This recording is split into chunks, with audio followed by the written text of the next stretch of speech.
You won't be able to see this on radio, fortunately, but she does this. You will now with the screens now. Does this amazing dance which she just goes. So this is Absolute Radio. Welcome, Pete Doherty. How are you doing? Welcome. Hello, good afternoon. Thank you for having me. After all these decades of playing your music on the radio, this is the first time we met. I've met Carl, but I've never met you, so it's a pleasure. How are you doing? Yeah, I'm all right, ticking along. It's the end of a year, a busy year for you, right? It has been a very busy year, yeah. We've had the fourth and latest Libertines album came out earlier in the year. I think I'm right, I'm saying, April or so. Mm-hmm. And it done well commercially, went to number one, so everyone was thrilled. But also, I think the band, as well as having done that, commercially well with the record, which is nice, the band is in a really good place. Like as mates, we're all just all together on the same page and enjoying it. And obviously, with the new album comes all the new songs. So playing live is it's just all new, shiny and new. Yeah. It's always good to play new songs. I like that. Yeah. It did seem from all the stuff that was coming through, from all the videos and stuff from you playing live, there seemed a wonderful synergy between you all, like you were having fun, like you said. So was there one standout show from the last run? The shows where we had the budget to get the strings in. Right. And have and some of the other extras, some of the people coming in doing backing vocals. So the strings and the proper backdrop, those moments were really special because it was how we really wanted it, So some of the bigger venues like the London shows and the Manchester Albert Hall shows, they were pretty special. The Albert Hall in Manchester's pretty. Well, it's not pretty. It is a gorgeous venue. It's got these.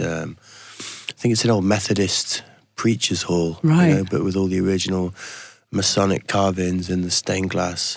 Oh wow! And so to play there on this very strange elevated stage, you're really up on a pedestal, like in the old preacher vibe.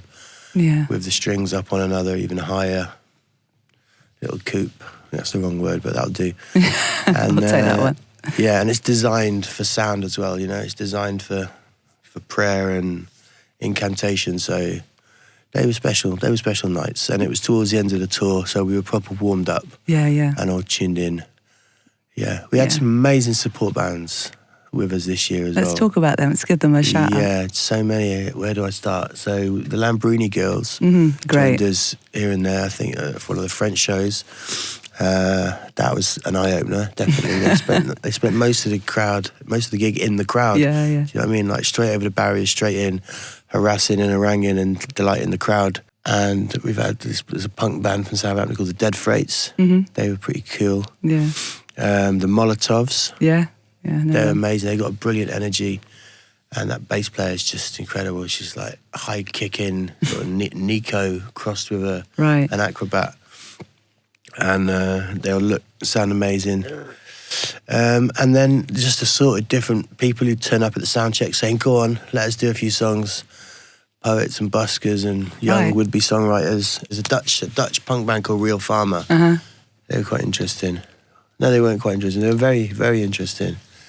Really good. Very simple, just, guitar, bass, drums, vocal, but yeah, everything you want from a punk band, really, yeah. Were you touring the whole way with your dogs? Do you take them on all of the dates? Mostly. How's it touring with two massive dogs? Mostly Gladys and Zeus came for the dates where I had to fly here and there. So when we were going further afield and where we had to fly to make it, so Scandinavia or Spain or East Europe, it's impossible. Yeah. But if whenever it's bus or boat or train, the dogs come. Did reach a point though where, because I had the dogs, but I also had my baby and wife. So I was actually kicked off the tour bus at one point.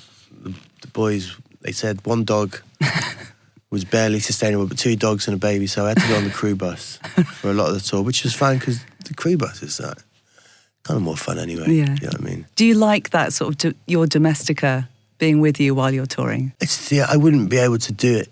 I don't think I wouldn't be able to do the touring if I had to leave the baby and the dogs behind. I think I'd sacrifice it all. Yeah. For that, Yeah, lovely. That's my little firm, No, I get that. I do get that. I just wouldn't do it. So it's kind of a bit of a blackmail thing going on where, the venue said you can't have dogs. Well, there's no gig. And then all of a sudden, Yeah. The venue They're will allow fine the with dogs. it. And you know what? Because they're so well behaved, everyone falls in love with them. Yeah. And it makes everything a little bit more enjoyable for everyone. There's always someone who you think, I've played a lot of these venues before, and you get to know people over the years. But some people, there's no getting to know them. There's no way through. They've seen them all before. They're in a bad mood, and that's the way it is. And they do their job, and that's it. But Gladys, one of our dogs, she just has this way of bringing these people out. So some of these people who I've played these venues for 10, 15 years, but for the first time, you're seeing smiles, and the next thing they're rolling around on the floor with Gladys saying, "I hate humans, but I love dogs." You know? So, yeah. I like it. The perfect icebreaker. Well, you're actually here today to talk about a solo album that we're going to be focusing on in 2025. And the conceptions, from what I can gather from this, sort of hark back to quite a long time ago when the sort of the initial ideas were coming together. But you say, so this is some of your favourite work that you've written to date.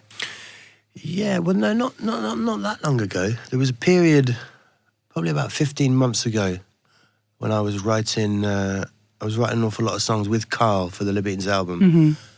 And I was on a bit of a roll, and so I was going home on my own and writing a lot. And I think a few of the ideas I finished on my own at home that I brought forward and offered to the Libertines for the album that came out earlier this year, that they weren't really into. Maybe it was a bit country, a bit slow, and we had, because the Libertines is quite up-tempo, a lot of it. Yeah. It's rock and roll. I mean, we do have the slower melodic songs, but there's always a cut-off point where they don't want more than 3 or 4. Yeah. But I had a pocket full of those. And so I just kept them, and they just all made sense for them to be together. And then, obviously, we've got our own record label now, and so it's a no-brainer, really. We just put them out. So they've been ready now for a while, but obviously with all the madness going on around the Libertines and playing everywhere, and there was no time to do it.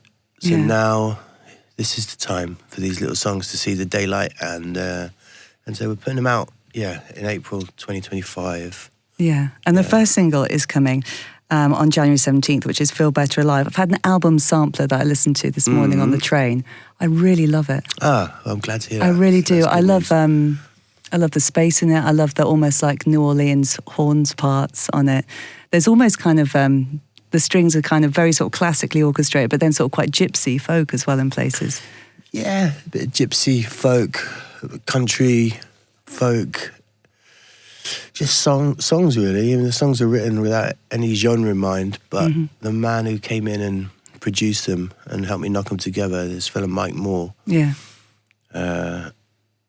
just took it and ran with it really. He's really responsible for all the orchestration, and I mean, obviously we discuss it, but it's these things are his vision, I think. Yeah. Working sort of collaboratively with someone like that, though, it seemed to fuse so well together.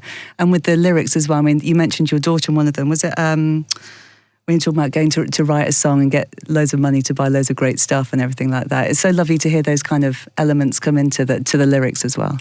You mean Pot of Gold? Hush, my darling, oh, don't you cry. Yeah. Daddy's trying to write you a lullaby. That's it. And if that lullaby is a hit, Daddy's gonna buy you loads of cool shit. Yeah. And we'll forget about the times they always tried to run me out of town.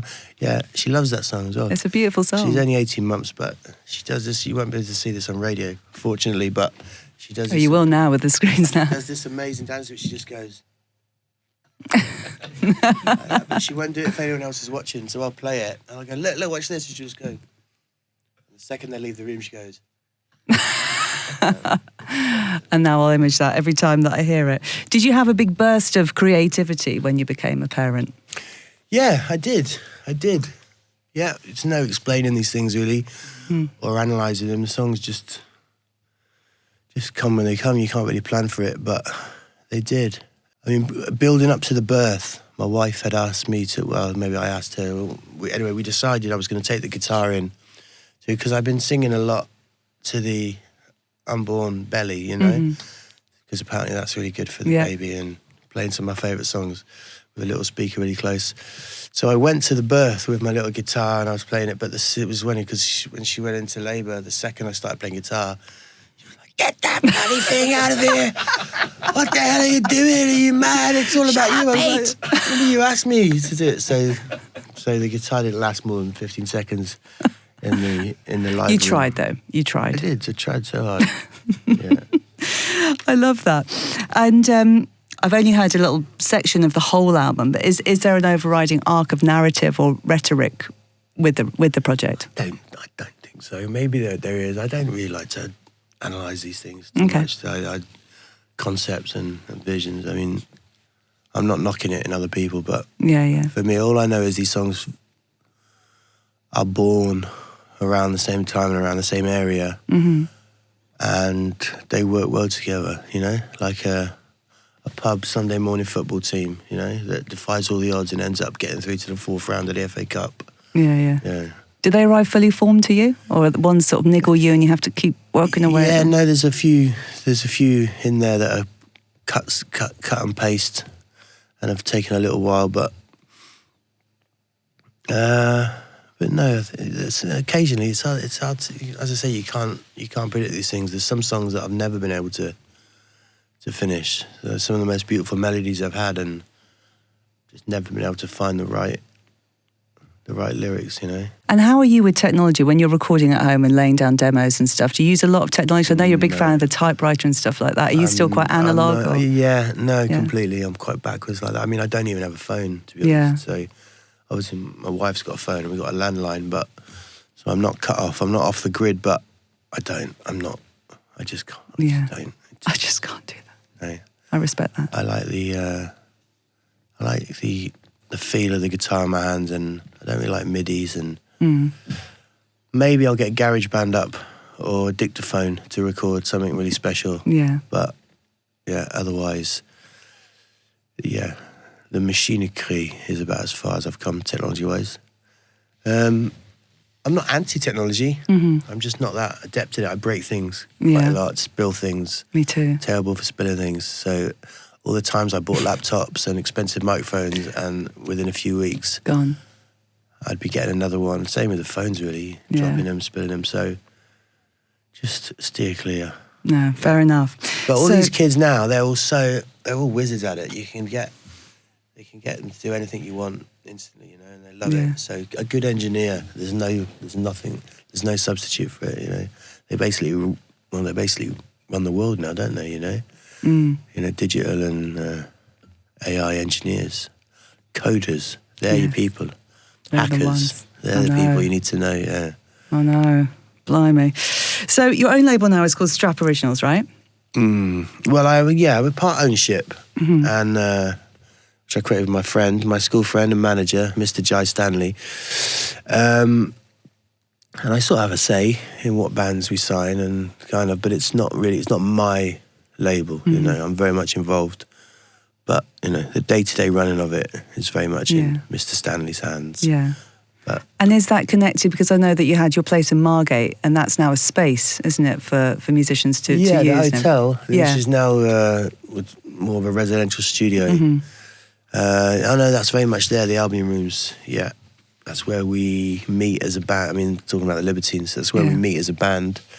And then, of course, having a label, it's ideal, because whenever we need to put one of our bands in the studio to write or record, we've got the Albion Rooms. Yeah, great. You've got the infrastructure. It's all there. The infrastructure, absolutely. And then there's the venue as well downstairs. Yeah. And Carl, he's got a venue in Margate of his own, separate from the Albion Rooms, which is ours, called Justine's. Yeah. Which some of your listeners might know. Yeah, It's a splendid, grimy, in a most charming way, grimy little venue in Margate. There's something going on down there, I think, as well in Margate. It seems to be loads of young bands popping up, like Dan Lyons and all that mob, and all these people, Evan Williams, and they're all in and out of each other's bands, and you know, they've all sort of known each other growing up, and now they're sort of coming into their adulthood, and they're making a go of it, and some of these dreams may come true. You know? Yeah, nice.